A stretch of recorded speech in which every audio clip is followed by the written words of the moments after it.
everybody complains about term limits. Nobody wants to do the hard work of actually addressing them.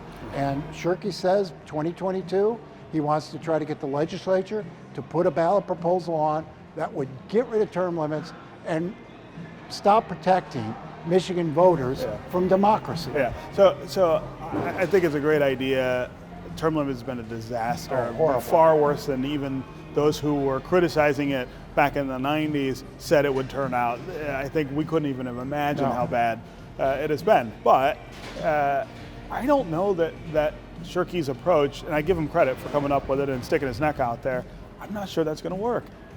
The one thing that I think voters are more attached to in this state than anything else is the idea that people shouldn't be career politicians, and that when they do, that they end up being poorer servants, and so that we are protecting ourselves against that. And no matter what you say to them about how bad things have turned out, they still say, yeah, but they still shouldn't be able to be there their whole lives. I don't know where public sentiment lies. I mean, there's been so much conversation about the damage term limits that has done. And Lee Chatfield, during that same discussion, said, gosh, we spend a lot of our time fixing the things that we passed last year because we really, basically, he was saying, we really don't know what we're doing.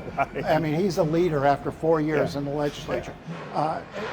It has harmed He's one of the Michigan, youngest members. But I think if we could get something on the ballot, and all these people, all these business people and civic organizations who have been complaining about the damage term limits have done, put their money where their mouths is, a campaign might work.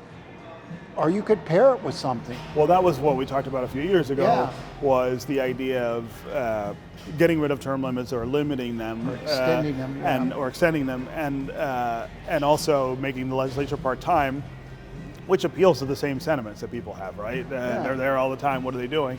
I'm not sure that even that will convince but people. you know, people went for term limits because there were the abuses. I mean, they saw people in there for 50 years and barely able to walk in and out of the chambers.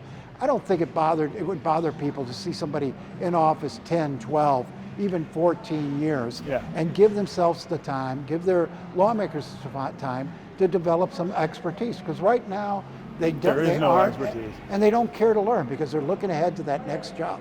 It hasn't ended career politicians in any shape. Well, it's done is it's made the lobbyists the career politicians, and the staff. Right? The people who stay, no matter who is in office, working their issues, they are the experts. They know more than everybody else. Right. And we saw this example just last week, some lobbyists writing legislation essentially for a legislator because that legislator probably didn't know enough to get it done themselves. That's right. It happens all the time now, and there was no way somebody like Jacobetti or Illigans would have had to rely on a lobbyist that way. And these lawmakers leave the legislature and right away go to work lobbying for people who had issues before them. Yes. The former Senate Majority Leader who just left.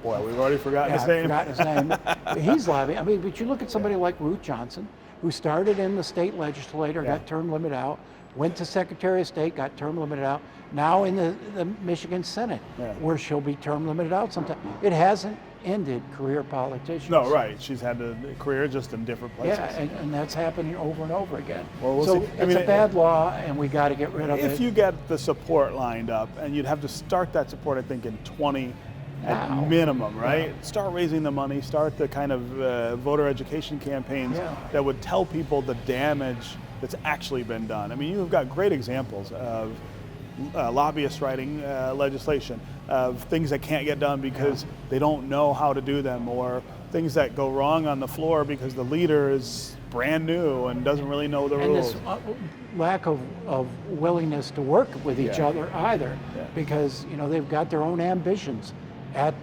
their heart.